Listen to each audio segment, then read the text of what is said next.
दोस्तों नमस्ते ऐं सलाम। मां आहियां राजेश कुमार सिंधी ऐं तव्हांजी ख़िदमत में हिकु ख़ूबसूरत शेर अर्ज़ु कयां पियो। उमेद आहे तव्हांखे पसंदि ईंदो। शेर दोस्तनि ते आहे।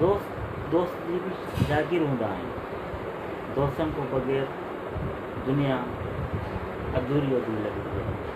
इन करे चवंदा आहिनि दुनिया में दोस्त लाज़मी आहे। पोइ कंहिं हिकिड़े दोस्त जी मूंखे ॻाल्हि यादि ईंदी आहे।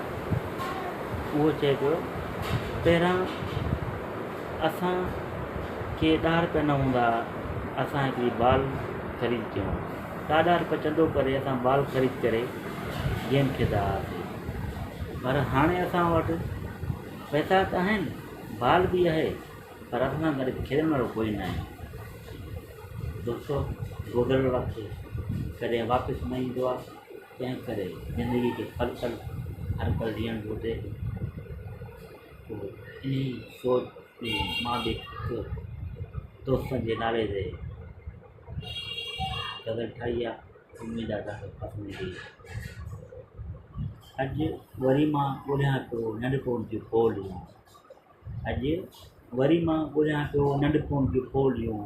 उहे रांदियुनि जूं रौनकूं, जिगरी यारनि जूं टोलियूं। यादि अचनि थियूं पियूं कयल नानी सां ठठोलियूं। अॼु वरी मां ॻोल्हियां पियो नंढपण जूं ॿोलियूं।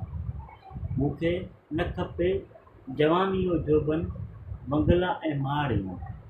मूंखे न खपे जवानी जो जोबन बंगला ऐं माड़ियूं। मूंखे मोटाए ॾियो मुंहिंजी अमड़ जूं लोलियूं। मूंखे मोटाए ॾियो पंहिंजी अमड़ जूं लोलियूं। न हिंदू मुस्लिम जी ख़बर हुई, न मुंहिंजो को मज़हब हो। न हिंदू मुस्लिम जी ख़बर हुई, न मुंहिंजो को मज़हब हो। जंहिंमें ख़ुदा मुंहिंजे लाइ मुंहिंजो बाबुल हो। जंहिंमें ख़ुदा मुंहिंजे लाइ बाबुल हो। अॼु वरी मां ॻोल्हियां पियो गुज़िरियल होलियूं।